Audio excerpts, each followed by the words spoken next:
July 27th, 2020. Joe here at the Wake Up Channel. I appreciate everybody for joining me today. I've not done a video in a while, and I apologize about that. It is more of a self-preservation thing that I'm trying to adhere to. I can't talk about this all the time. I feel like I'm taking crazy pills. Here we have a story of a man that got killed in Austin. I believe it was either yesterday or the day before. I remember hearing about this and just shaking my head. Everything keeps getting mixed in with the fold. We just keep mixing in more crazy as we prepare our soup of Marxism and communism. Because at the end of the day, and I will continue to repeat this is what this is all about. It is about creating a Marxist state. It is about taking away the individualism of the person, of the typical American that just wants to have a simple life, that wants to rear their children, that wants to have a good career, that wants to have a slice of the American pie. Not everyone has dreams of being a millionaire. Most people just want to simply have a simple life and to be left alone for the most part, to have their friends, but not to be inundated with nonsense every single day. But this is more nonsense that we must talk about. A man was killed. His name was Garrett Foster, and he was killed in Austin. Now, there's a lot of interesting details that's revolving around the story. On a cursory, I guess, glance, if you look at some of the mainstream media, they will be talking about a devoted, I don't know if he was a husband or not, a devoted boyfriend, husband, fiance, I guess, of a quadriplegic woman that he was, for some reason, I guess, wheeling around during these dangerous protests. People were getting gassed for good reason, because they were being violent and causing mayhem in the streets. These were not peaceful protests. The mainstream media wants to keep, I guess, forwarding the narrative that all of this is just peaceful, and the people that are actually causing all of the distress, causing all of the violence, causing a lot of the deaths, they are just people that are infiltrating. They are white supremacists. They are from the right wing. They are, and of course, Antifa now, according to Nadler, is simply a myth. He was questioned in a video. I don't have it on here, but he was questioned by a video from Flecka Talks, and he was asking specifically if he would announce Antifa. And of course, Nadler said that Antifa was a myth. Now, of course, Antifa is not a myth. Antifa has been around since World War II, if not longer. We fought 2 world wars against fascism. We had a Cold War against communism. Of course, we were fighting communism the whole time. But communism never died. Marxism never died. It's alive and it's well in this country. And we see it through all types of different organizations. We see it through the Squad. We see it through the new and upcoming open democratic socialist. Of course, the original Marxist himself, Bernie Sanders, calls himself a democratic socialist. He hides behind the veil, just like everyone else hides behind the veil of democratic socialism. There's nothing democratic about socialism, as much as there's nothing democratic about communism, which is socialism's big brother. And it's not even socialism's big brother. They're the same thing. All you have to do is look throughout history for a lot of the people that have declared socialism to be something, a savior of the people. And whoever for it's they're the Messiah that has the answers for everyone. Socialism and communism is not the answer for anything. It is the abdication of the human spirit. It's the abdication of responsibility. And this is a point I'll continue to make. But it goes so much further than that. We have an abdication of responsibility with this Garrett Foster. Now, I'm sorry that he died. I don't like it when I hear of anyone dying. But Garrett Foster had a choice to make before he went out. This is a video of him talking. I think most people have seen this video by now. So we're going to play it for you. If you haven't already seen it, I think it's worth seeing it. If you have, it's worth seeing again. So here it is.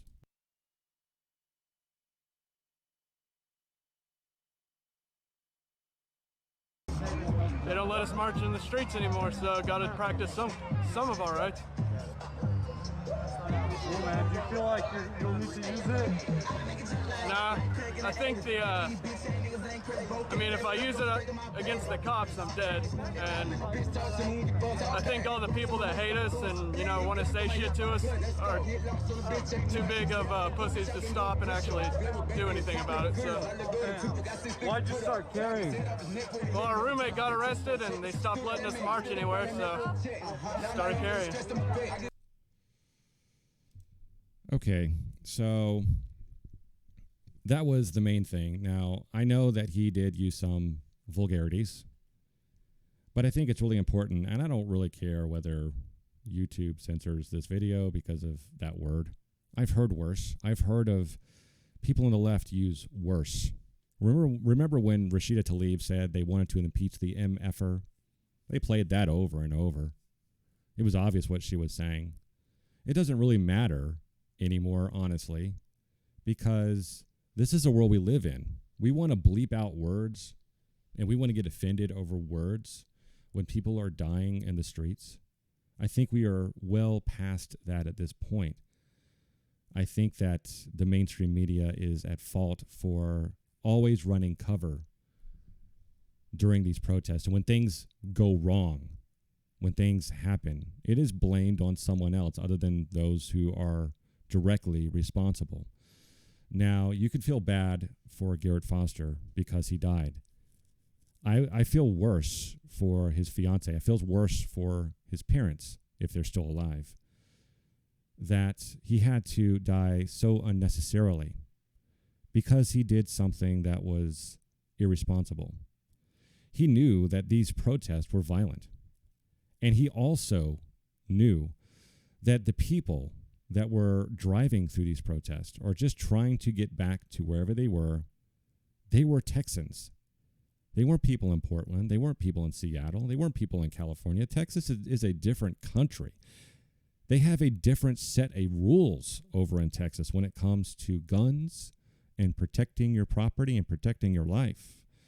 So what basically happens is that Garrett Foster took his fiance or girlfriend, who was a quadriplegic, to one of these dangerous protests, wheeled her around, and decided to carry an AK-47. Now, I know there's many of you, or there's some of you, that will automatically bring up every situation where patriots arm themselves and they go into the streets or they protest.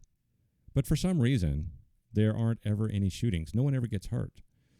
We have people that are law-abiding citizens who know how to use weapons. They don't put themselves in a situation. That is the key, putting yourself in a situation where it's either you or the other person.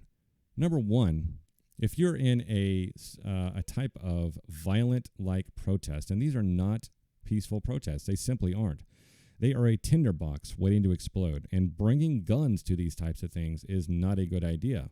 We have the NFAC. If you don't know who that is or what they are, they're the Not Effing Around Coalition. There have been many calls for this group to take to the streets as well to, I guess, protect the protesters, but I only believe this will cause more harm, more bloodshed, and, of course, more violence because of it. It is a self-feeding fire at this point.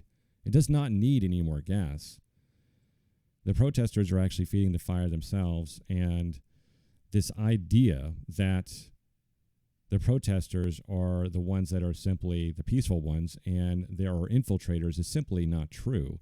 Antifa walks hand in hand with BLM.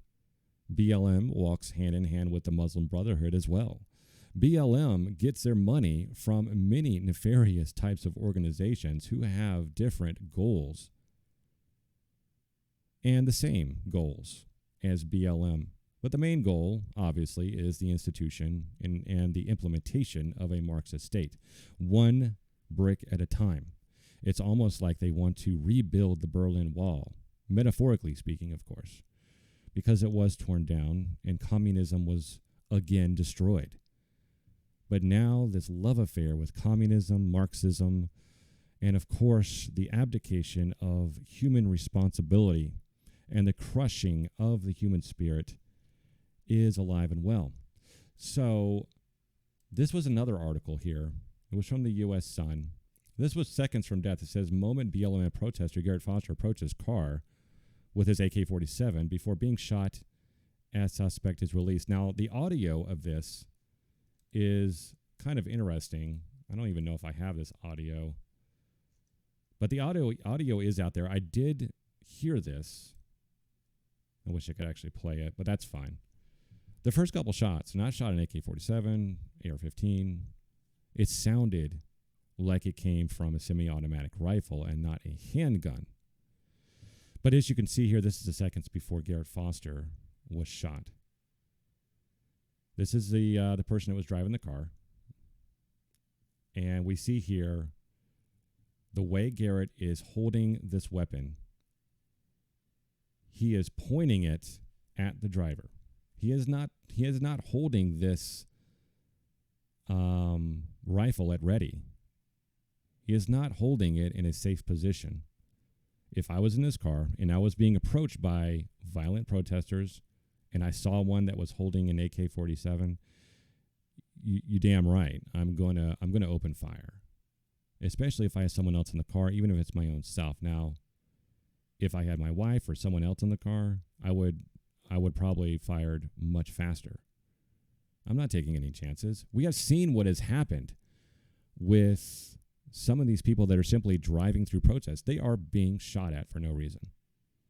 No reason at all. They are just being shot. Some of them are dying. And I don't think this person that is driving this car is completely oblivious to that fact. We know that because this driver was armed. Of course, this driver also has a concealed carry permit as well. It is not clear whether Garrett Foster had a concealed carry, but it is legal in Texas to open carry a rifle. But that has nothing to do with what happened, why it happened, or why it's important to understand what is really going on here.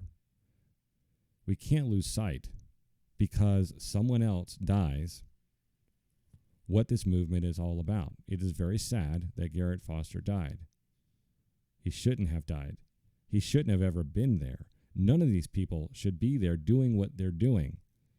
This is not a peaceful protest.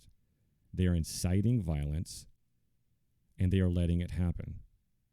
And if they continue doing this, more of these tragic things will continue to happen, and it will continue to feed the fire. And maybe that's what they want. I don't know.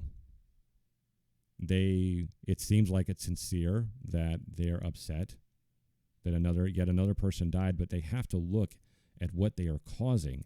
They have to look at the fire that they are feeding with this type of ideology. There are many people they've had it.